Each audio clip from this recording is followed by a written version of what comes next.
We're set to witness a Yongbyon nuclear showdown this month. North Korea's major nuke facilities expected to be the primary focus during the second summit between US President Donald Trump and his North Korean counterpart Chairman Kim Jong-un in Vietnam from February 27th to 28th. So it's about time we revisited the Yongbyon complex and how it's been at the center of efforts to end the North's nuclear threat for decades now.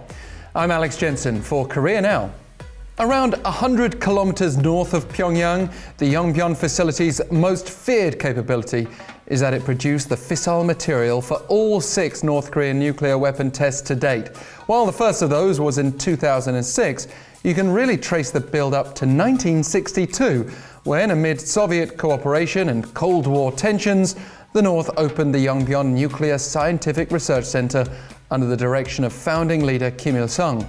Its existence was declared by Pyongyang in the mid-1980s, when North Korea did initially join the Nuclear Non-Proliferation Treaty, opening the way in theory for access to global inspectors, but that wasn't agreed with the International Atomic Energy Agency until 1992, by which time satellite imagery had raised American suspicions the North was on its way to building a nuclear bomb. And here's where hindsight notices a rather familiar picture. That fleeting positive mood coincided with the US suspending military exercises with South Korea, but then the North wouldn't grant international inspectors the access they actually asked for at Yongbyon. With North Korea unloading spent fuel rods from Yongbyon's reactor, apparently to extract plutonium, the situation reached a critical point. The then Clinton administration was even considering airstrikes before Washington and Pyongyang sealed the 1994 agreed framework, a nuclear freeze-for-aid deal reached in Geneva, under which the North would dismantle that aforementioned Yongbyon reactor. Perhaps this month is where we see some kind of updated agreed framework, although history is lined with red flags.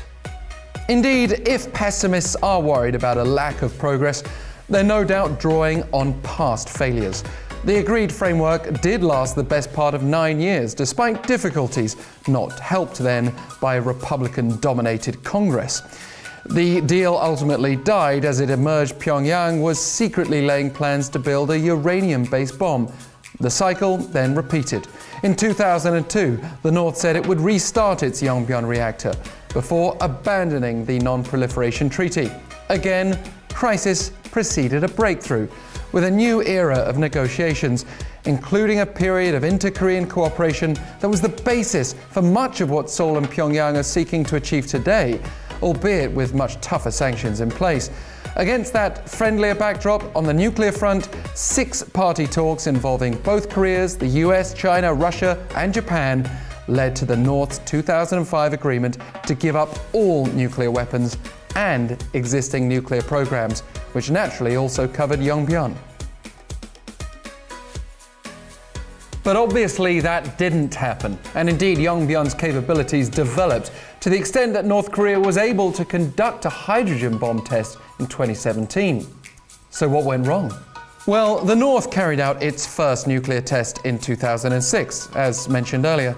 We know Pyongyang was upset by US sanctions, but we also know that 6-party talks faced the same old problem of verifying North Korean denuclearization. A further agreement in 2007 even prompted the North to demolish the Yongbyon reactor's cooling tower. But the deal itself also collapsed, and the pattern repeated when another Yongbyon-focused deal failed within weeks of being struck in 2012. Meanwhile, this sprawling complex of more than 390 buildings supporting a reactor, as well as a reprocessing facility and uranium enrichment, continued to develop. Recent satellite images have even pointed to the ongoing development of waterways and buildings at Yongbyon. Yet again, it's hoped, based on last year's promises and the more recent words of US Special Envoy Stephen Biegun, that this month's US-North Korea summit will target shutting down the Yongbyon complex in return for corresponding measures. But what have we learned from history?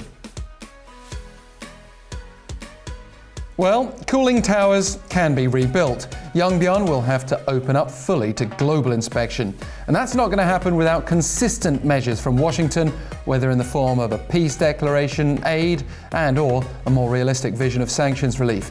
Yes, it's true that North Korea's nuclear capability and store of weapons goes beyond Yongbyon.